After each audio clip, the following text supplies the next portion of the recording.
daily soccer podcast with the Global Sports Podcast Network. Welcome, everybody. Welcome, wherever you may be around the world. Welcome to the Daily Premier League podcast on Wednesday, the whatever it is. Is it the 29th? Feels like it. It is the 29th, yes. It's the 29th, everyone. 2 days away from Halloween, Ken. Oh, my word. It's a busy night for us. Welcome as we take another daily deep dive into everything in the greatest domestic league in the world. And I'm talking about the Premier League. My name's Ken Davis. His name over there, the bloke with the things on his ears, is Nick Britton. And a lot to talk about. But I want to kind of do a slightly different one today in the sense of I want to imagine for a second, you got a phone call today from one of the following chairmen, either Liverpool, West Ham or Wolves, saying, Nick, if you're free next week, could you pop in? We're going to give you £7 million. But we want you to act as a consultant and solve our problems. How do you solve a problem like Liverpool, West Ham, or Wolves? So that is if you decide to take the £7 million, that's your assignment. So are you accepting the challenge? No, I'm accepting the money, thank you very much. Yeah. I'm also accepting that I'm about to book a flight to a nice island in the sunshine. Yeah. I'll just do this job remotely if that's all right. Yeah, absolutely. I don't think it'll be long. It'll take 10 minutes to solve the problem and then I can have the rest of the week off. Well, let us judge whether you successfully solve them. Well, probably solving the problem might be a big ask. Let's try and come up with some seeds of hope, okay, for these teams. Before we get on to that, just very, very quickly, the 3 games last night in the English League Cup. Brentford trounced Grimsby away. Fulham didn't trounce Wickham, but went through on penalties. And then there was another game involving 2 Welsh teams, so we'll gloss over. I think we should start there, shouldn't we? We should start with Wrexham's home humiliation. And that's exactly what it was. Humiliation at home to lower league Cardiff City. Yeah. There's only one team in Wales, the Cardiff fans sang. Yeah. It's I thought Wrexham were pretty great. poor. And it was on the telly. It was on telly, wasn't it? It was a poor game. Wrexham were really poor. I was expecting much better than them. You keep telling me how good they are. Yeah. Well, they weren't last night. They're not great at home. They're really not very good at home. No, the last 15 minutes when you expect them to throw the kitchen sink, they just literally offered nothing at all. I know. It's disappointing and frustrating and all those things. And it was Cardiff, and that always makes it that much worse. But there you go. So we're not into the hat in the round of, well, it would have been quarterfinals, wouldn't it? Quarterfinals, mate. You missed your big chance. Big chance for glamour tie. 5 games tonight, most of them involving Premier League teams. So I think what we'll do a deep dive, obviously avoiding the Welsh one. We'll do a deep dive into all the League Cup games tomorrow. Yeah, see who's left. There's some good games tonight, but yes, there are. Lots of changes being made. I've seen the Liverpool side. Goodness me. Centre-half pairing of is it Robertson and Gomez? Well, that'll be interesting. Gomez is a player. Well, we're going to come to this. Gomez is a player I would like to have seen a bit more of this year, to be honest. Okay, so your challenge, Nick, you've accepted the £7 million, is now to work out how we try and solve a Liverpool team that has been, certainly in the last month, dysfunctional. The new signings, I think, have diminished rather than augmented the team. Diminished and augmented, obviously, they are guitar chord things, but I just thought I'd throw them in, adding a bit of colour, if you like, to the podcast. You have to get a guitar off the wall and sing this bit of the podcast then. I feel like I should, really. Arnie Slot doesn't seem to have found the answer. So can you deliver your thoughts on how we can make Liverpool a little bit more successful? Well, the first challenge, and it has to be the first challenge, is to stop conceding so many goals, is to shore up the defence. And actually, we mentioned Gomez. I would have Gomez in the team. He needs a run in the team. And I would have him next to Van Dijk because he's been a bit of a car crash this year. He's been very shaky. So it'll be interesting to see. He's playing alongside Noni tonight, not Robertson, in the middle of the defence against Crystal Palace in the Cup. It's good for Gomez. He needs 90 minutes under his belt. And if he has a good 90 minutes under his belt, I'll chuck him in at the weekend. The second thing I would do is consider how the midfield two in a 4-2-3-1 are working, because they don't seem to be offering enough protection to the defence. And if particularly down the flanks, I think we've seen the fullbacks suffer this season, but also just straight down the middle, balls down the middle. Whether it's Canate, whether it's Van Dijk, who I thought looked shaky in the last game, and so. And do you think that's an issue of protection then, in terms of the centre? I think we need to offer more protection. Yeah, absolutely. Yeah. Would you change the shape, or would you simply change the formation potentially? Because 4-2-3-1 is quite a defensive formation, really, isn't it? You've got those two. I don't think it is actually. No, I don't think it is. I think actually it's quite an attacking one, because if you've got two good defensive midfield, or two good midfielders, say, in that position, you can say, right, well, essentially we've got 6 defensive players on the pitch outside of the goalkeeper, which will allow the front 4 to just go and play. Yeah, just go and play. Now, the problem is if it doesn't work. Now, you were criticising Salah the other day for not tracking back, and that's part of the issue. The fullbacks aren't being protected at all by the midfield, so you're kind of relying on the wingers for a bit of an old-fashioned phrase. That they're not really wingers, but you're relying on the wide players of those front 3 to try and track back and defend. Now, that shouldn't be the case. So it may be that you have to reshape the midfield a little bit. Would you go for a 4-3-3? Oh, maybe a 4-3-3. Yeah. Yeah, he's got the players to do that.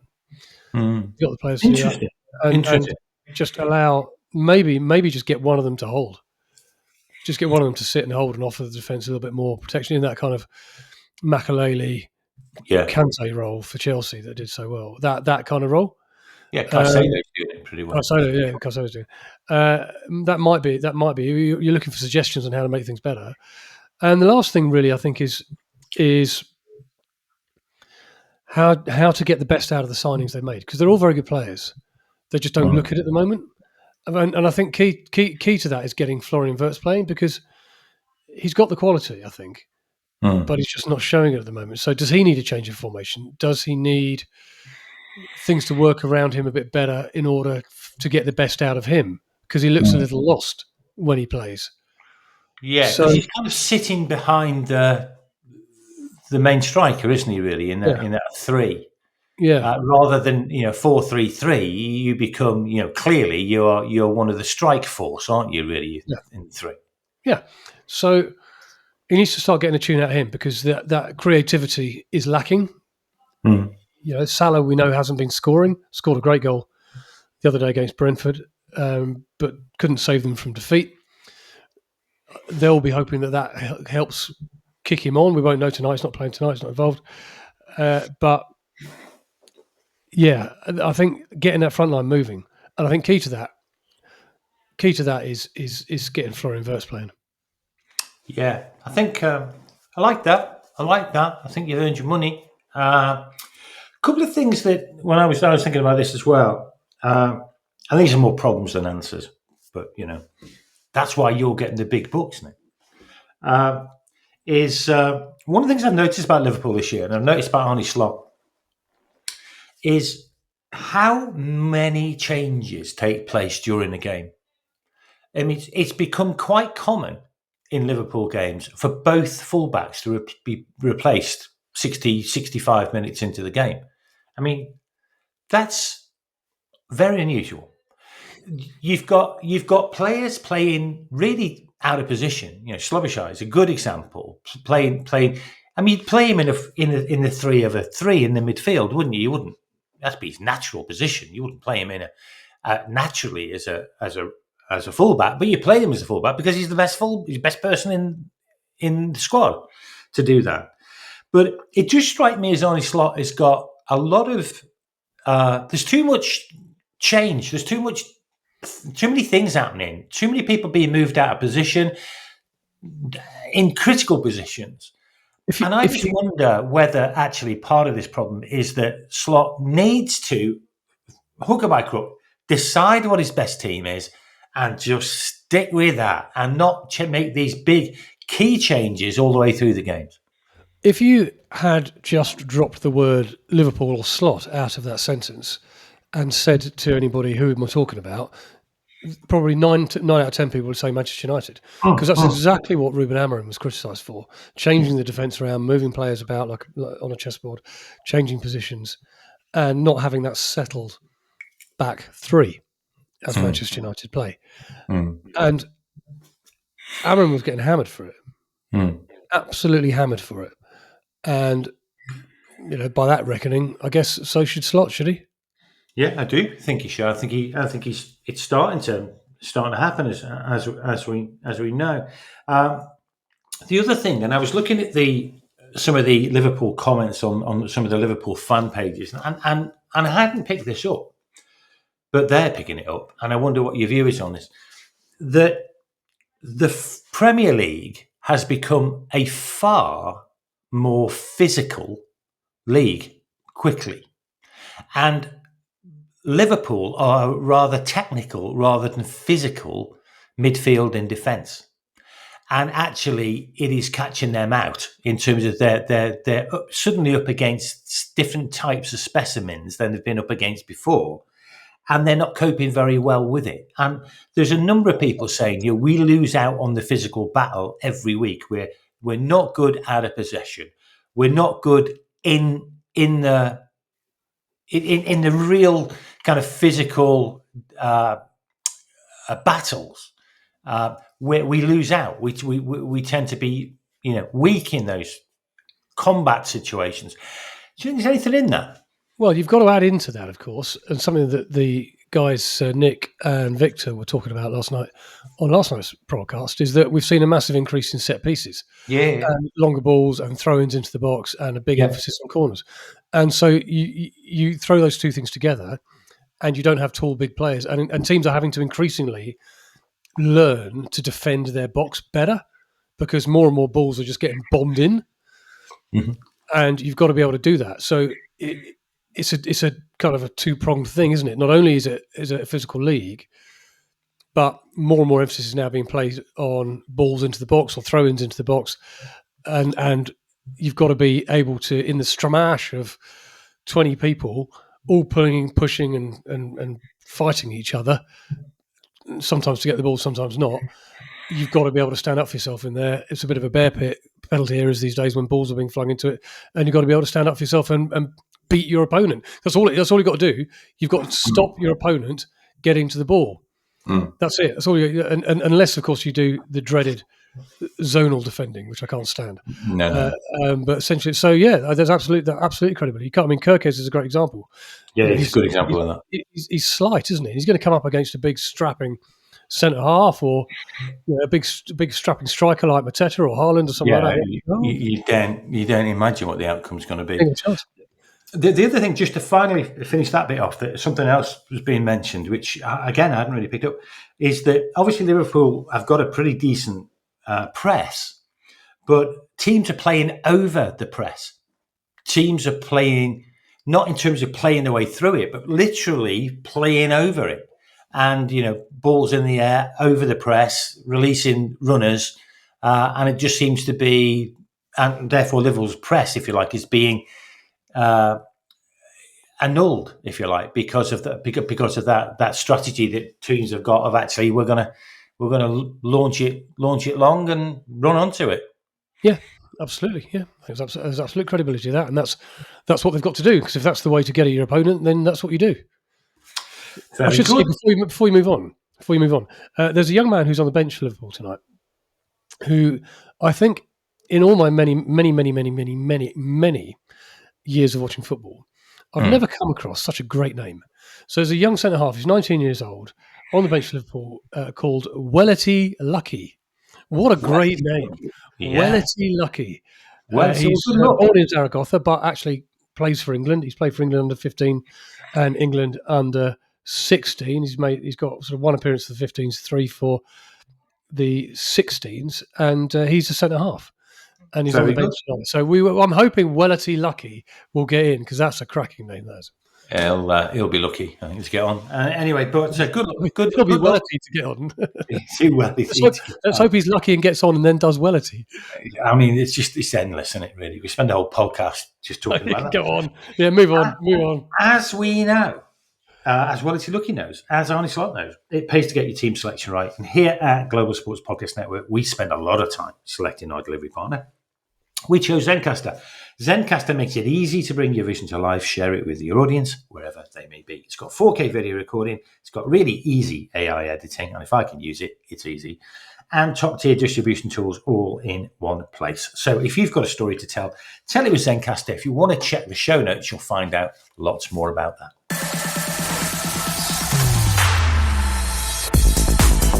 Your daily soccer podcast with the Global Sports Podcast Network. Right. Patient 2, Dr. Britton, who's just about to walk through the door of the waiting room and sit down, lie on the couch of your newly founded psychoanalysis treatment clinic.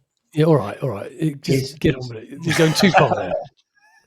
Is Mr. West Ham. Do I get, before you carry on, do I get another 7 million? Yeah, you get 7 million every year. I mean, it's not cheap, psychoanalysis of this nature and consultancy of this quality. Yeah, it's good quality. It's money well spent for them if they're staying up. West Ham have had the worst start in 52 years. Interestingly, little nugget that I found out, they've got the 6th highest transfer spend of all the Premier League teams since 2016. Where's that gone? Well, it's gone on a succession of players, and particularly strikers, who aren't good enough. Yeah. It's as simple as that. They're just not good. They're just not good enough. And what they've been left with now is a team that is aging, a team that's slow, and really have only got 2 high-quality players in it. So the first thing I would do through the door is tie Jarrod Bowen down and Lucas Paquetá down too. Paquetá wants to move in January. Well, of course he does. Why wouldn't he? I mean, I say this very regularly on the podcast, and I might as well repeat it since we're talking about it. But I cannot believe that Jarrod Bowen is still playing at West Ham. No, I mean he's far too good for them, and I appreciate his loyalty and I appreciate everything he's about, because he's normally one of the only players who you just look at and go, yeah, this guy's putting the effort in, he's putting the shift in, and he's really good. He should be playing for a much, much, much better team than West Ham. Yeah, I think there's every team in the Premier League, bar about 4, would welcome him into the team, wouldn't they? Yeah. Oh, 100%. And so that'd be my number one, is just try and get those 2 to stay the rest of the season. Because if either of those goes, or if they both go in January, that's it anyway. I think it's anyway. I think they're going to go down anyway. I don't think there's much you can do. They're lying there almost, with the old beep flat line going already, and we're only 9 games into the season, and it's very difficult to know. I mean, the second thing that they've got to buy players. They really do, don't they? They've got to buy players in January, and they've got to try and limp on as best they can, keep in touch with 4th from bottom as best they can, and buy youth, buy energy, buy legs in that midfield particularly. That's the issue. The issue is pace, isn't it? The issue is pace. It's physicality. It's being hard to beat. They're not hard to beat, are they, West Ham? No, they're not hard to beat. And the third thing, which I know, because you asked me, do you ask me for 3 things? I don't know. I can't remember. I did want to send you a text earlier saying get your thinking cap on these. Yeah, I mean, the other one is absolutely make yourself rock solid at set pieces. One of the reasons they're down there is because they just conceded so many goals. Now I know this is under Graham Potter, and set piece defending is bound to improve under Nuno. I mean, I don't think much will, but set piece defending has to. If he can't get them defending better at set pieces, then he might as well go now. I mean, Nuno's got a chance, hasn't he? Because Nuno's got a reputation for making teams harder to beat. Well, exactly, yeah. I mean, I don't think he's a great fit for West Ham, but it might be a short term. Give them a chance of staying up. I don't think they've got much of a chance, but give them a chance of staying up.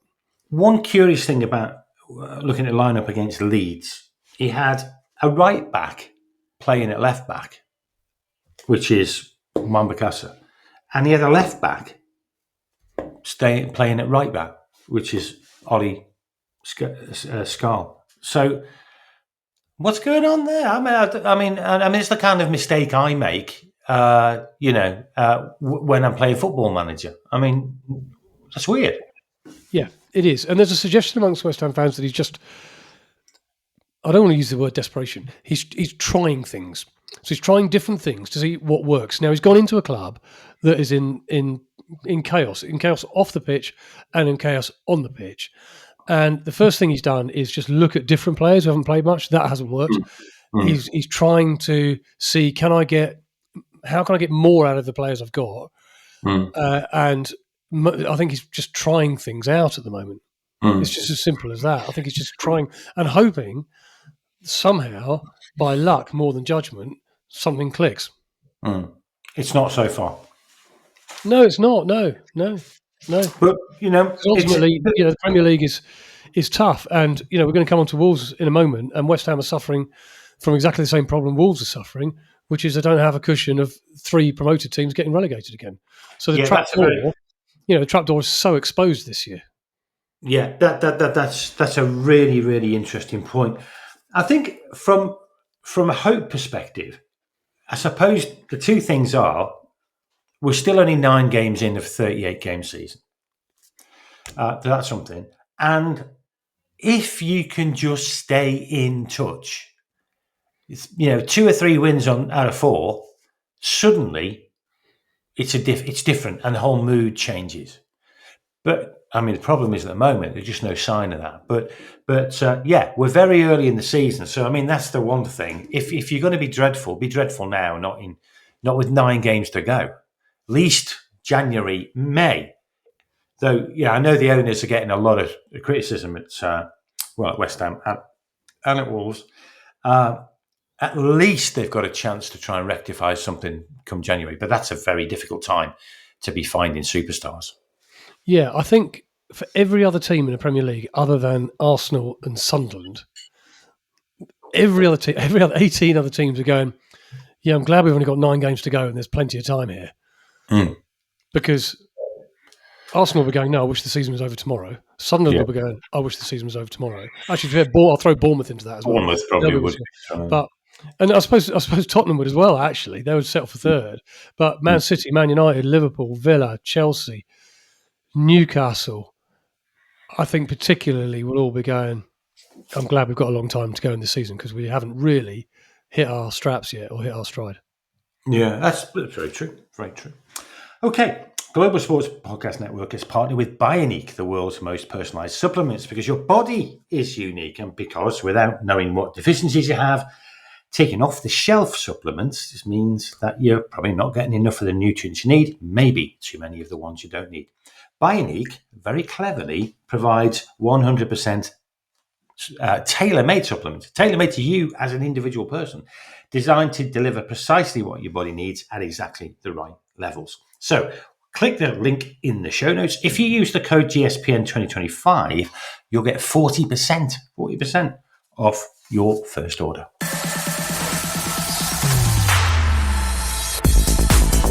Your daily soccer podcast with the Global Sports Podcast Network.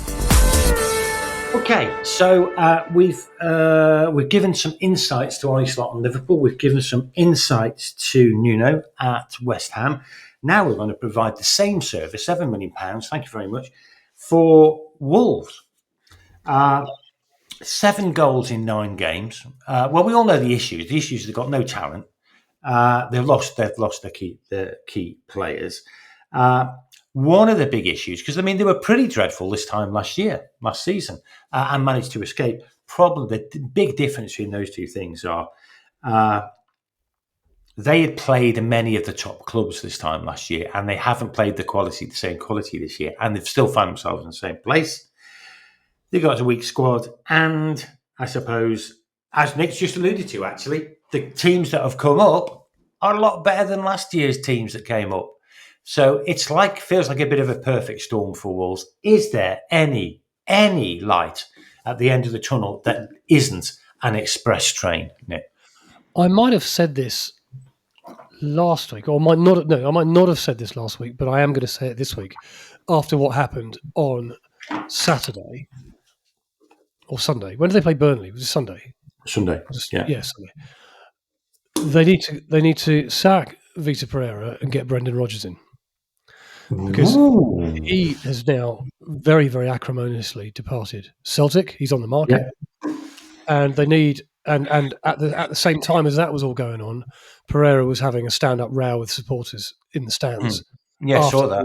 That was remarkable, wasn't it? Really? Yeah, and so I a week ago I would have said no, stick with him. You know, they've offered him a 3-year contract. He signed a new 3-year contract. Yeah, yes. Strangely, I don't know why he was offered a 3-year contract into a season where they weren't winning a single game. But there you go. But he signed a new 3-year contract, and I would have thought that there's no point getting rid of him at this stage. You've got to give him a bit of time, because he did dig them out of a hole last year.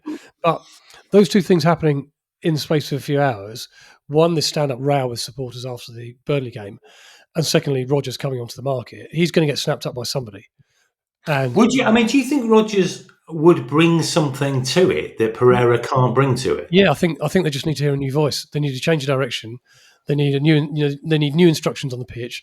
They need to learn how to be able to see out games, because that's their biggest problem, conceding ridiculously late goals week after week after week. And they need a bit of a confidence boost. And supporters need that. I mean, it's not just the team. Supporters need it. And the board needs it. Everybody at Wolverhampton Wanderers needs a confidence boost. Now, unfortunately, when this normally happens, it's the manager who's the fall guy. And I like Vitor Pereira. I think he's a good coach.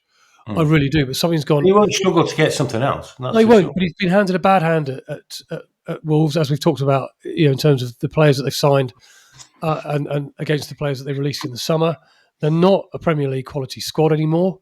So he's having to make do, with perhaps substandard players at this level. And there's not a lot you can take certain players so far, and then that's as far as you can take them. And I wonder whether this was a tipping point at the weekend, and therefore actually what they need now is just a different voice, a different vision, different ideas, and that might just give them a bit more impetus and a bit more. I mean, imagine what going into training was like on Monday morning for Wolves players. Probably a day off Monday. Yeah, imagine what it was like. It's an interesting. I mean, clearly, Brendan Rodgers is a very good communicator. That's the one thing. He's a very good communicator, and he's an intelligent man. And I think he does think about the game, and he can explain things well. And I think, and of course, Pereira is amongst a lot of Portuguese. He's Portuguese. He's amongst a lot of Portuguese players. I mean, to be honest, Wolves are the Portuguese representation in the Premier League, aren't they? I mean, all the way through that club, you see Portuguese influence. I think, Rodgers has got a chance in the sense of he will be able to explain things in a different way, and he will explain things well and communicate that to the players. But he also knows this league. He does. He knows the league well. He'll know. I mean, you can go for another Portuguese coach if you want, or another foreign coach. They've made that mistake in the summer. All the players they bought in the summer, not a single one of them had Premier League experience. No, not a single one.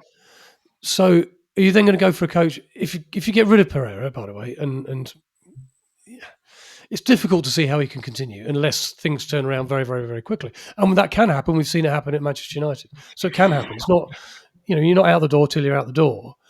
But if he does go, do you really want to bring in a coach with no Premier League experience? No, you definitely don't. Not in this. So you've got who's on the market? Well, Solskjaer's on the market. Rodgers is on the market. Erik ten Hag's on the market.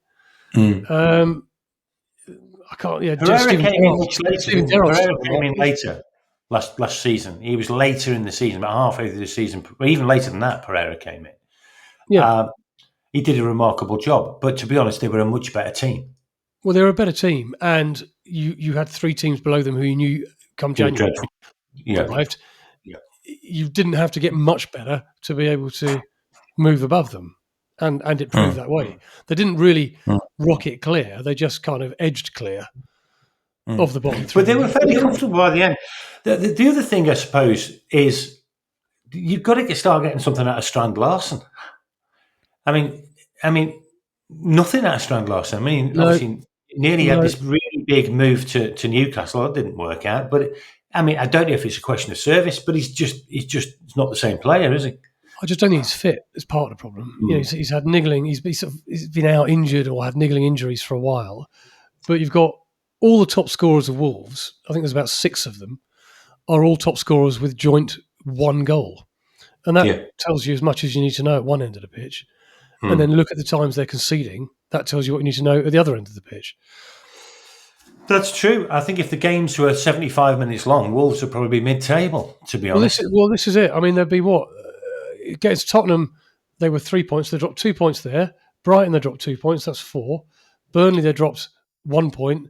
That's 5. Add 5 to 2, 7, and they're out of the relegation zone. Exactly by doing nothing different, vastly different to what they're already doing. No, that makes a lot of sense. Right, so you're £21 million better off, Nick. I thought we might split that, obviously, as your representative, if you like, in those negotiations. I think that's only fair, mate. That's only. I'll give you. We'll do that. We'll do that 99-1 split. That's fine. Okay. Well, enjoy the 1%. And Liverpool. So we solved Liverpool, and we've solved West Ham, and we've solved Wolves. And next week, I don't know. We'll solve world hunger. What do you reckon? Yeah, I think solving Wolves is a bit easier, to be honest with you. That's true. Yeah, I was just going to appoint Brendan Rodgers as the hunger czar. See how we got on. Brilliant. Okay.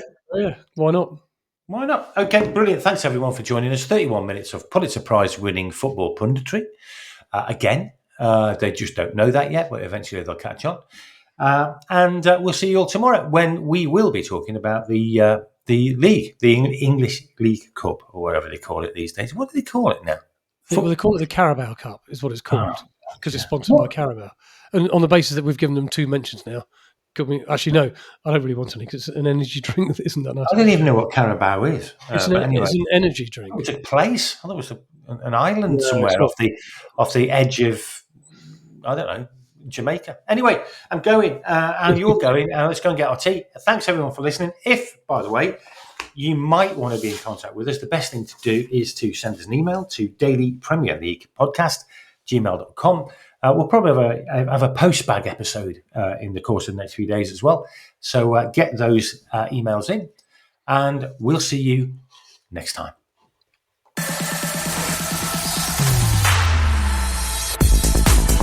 Your daily soccer podcast with the Global Sports Podcast Network.